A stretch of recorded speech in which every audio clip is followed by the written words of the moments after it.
So the bill I worked on with Senator Rounds offered a common-sense solution. Let's increase transparency on UAPs by using a model that works, by following what the federal government did 30 years ago with the JFK Assassination Records Collection Act. They established a presidentially appointed board to review and release these records, and it was a huge success. We should do the same here with UAPs. Senator from South Dakota, I yield. Thank you, and I thank my colleague, the Democrat leader, for the opportunity to speak to this particular issue today. This is an issue that I think has caught the attention of the American people, and most certainly the lack of transparency on the matter, which is of real interest to a lot of the folks that have watched from the outside. Well, it brings together, I think, a notable parallel in the withholding of information that about items that are in the government's possession regarding, in this particular case, the assassination of President John F. Kennedy.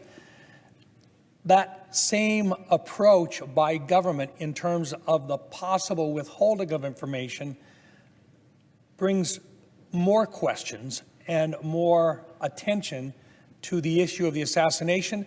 We wanted to take that same approach with regard to how we could dispel myths, misinformation about UAPs, about unidentified flying objects, unidentified objects that simply have come to the attention of the American people.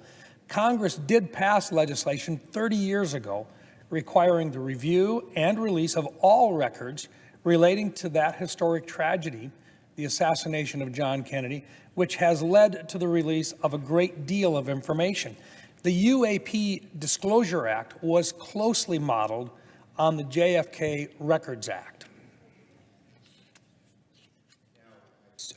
Say to my colleague from South Dakota, who we've worked with as a great team on this issue and many other issues, I might add, it's beyond disappointing that the House has refused to work with us on all the important elements of the UAP Disclosure Act during the NDAA conference.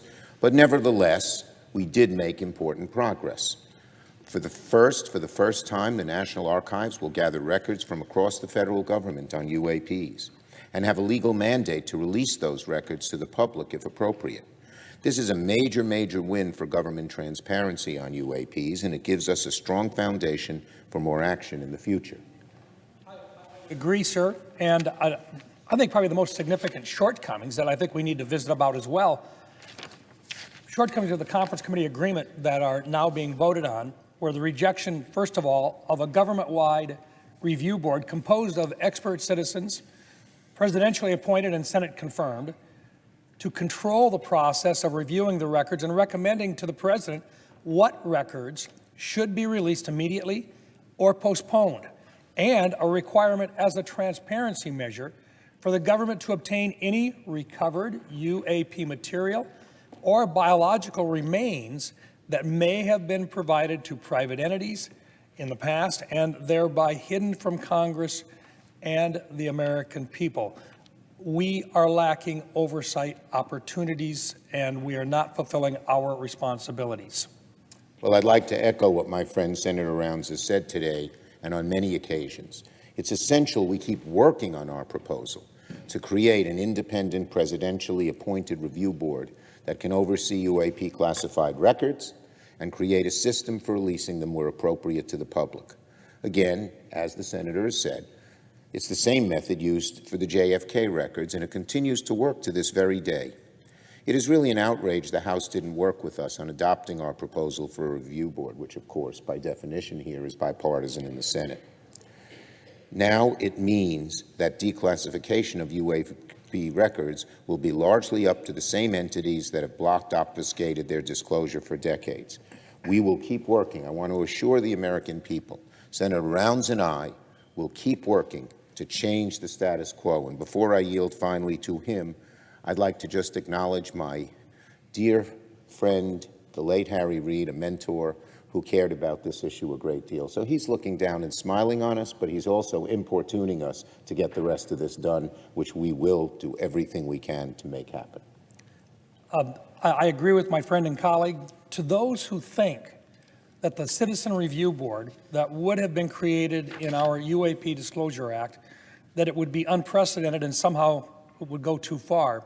We note that the proposed review board was very closely modeled on the review board established in the JFK Assassination Records Act of 1992, which has successfully guided the release of records to the American public on another very sensitive matter of high interest to the American people.